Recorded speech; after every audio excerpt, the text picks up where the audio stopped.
176 kilometre നീളത്തിൽ ലോകത്തിലെ ഏറ്റവും നീളമുള്ള റിയാദ് മെട്രോ സൗദി ഭരണാധികാരി സൽമാൻ രാജാവ് ഉദ്ഘാടനം ചെയ്തു. 6 ലൈനുകളുള്ള മെട്രോയുടെ ആദ്യ 3 ലൈനുകളിൽ ഞായറാഴ്ച മുതൽ സർവീസ് തുടങ്ങും. ഡിസംബർ 15-ന് രണ്ടാം ഘട്ട ലൈനുകളും ജനുവരി 5-ന് മുഴുവൻ ലൈനുകളും ഇതോടെ തുറക്കും. 2 മണിക്കൂറിന് 4 റിയാൽ മാത്രമാണ് യാത്രാ ചെലവ്.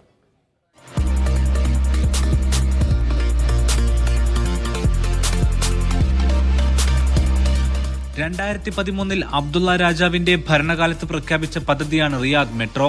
10 വർഷം പിന്നിട്ട കാത്തിരിപ്പിനൊടുവിൽ സൗദി ഭരണാധികാരി സൽമാൻ രാജാവ് കൊട്ടാരത്തിൽ വെച്ച് റിയാദ് മെട്രോയുടെ ഉദ്ഘാടനം നിർവഹിച്ചു.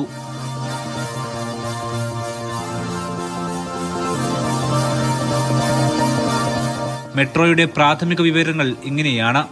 6 റൂട്ടുകൾ, 176 കിലോമീറ്റർ നീളത്തിൽ ലോകത്തിലെ ഏറ്റവും ദൈർഘ്യമുള്ള ലൈൻ, 4 സെൻട്രൽ സ്റ്റേഷനുകളടക്കം ആകെ 85 സ്റ്റേഷനുകൾ.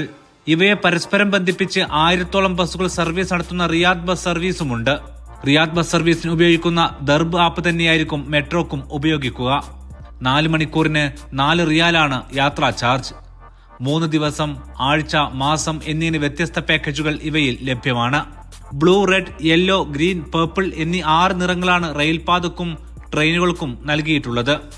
ഇതിൽ ആദ്യഘട്ടത്തിൽ ഡിസംബർ 1-ന് ഞായറാഴ്ച ബ്ലൂ, യെല്ലോ, പർപ്പിൾ ലൈനുകൾ സർവീസ് തുടങ്ങും. രാവിലെ 6 മുതൽ രാത്രി 12 വരെയാണ് സർവീസ്. 2 ആഴ്ച പൂർത്തിയാകുന്ന ഡിസംബർ 15-ന് ഗ്രീൻ, റെഡ് ലൈനുകളും തുറക്കും. ജനുവരി 5-നാണ് അവസാന റൂട്ടായ ഓറഞ്ച് ലൈൻ തുറക്കുക. റിയാദ് നഗരത്തിന്റെ മുക്കുമൂലകളെ ബന്ധിപ്പിക്കുന്ന വിധത്തിലാണിത്.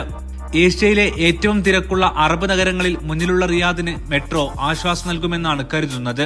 2027 Asian cup, 2030 expo, 2034 FIFA world cup എന്നിവ കൂടി മുന്നിൽ കണ്ടാണ് റിയാദ് മെട്രോയുടെ വരവ്. Aftabur Rahman, media 1, Riyadh.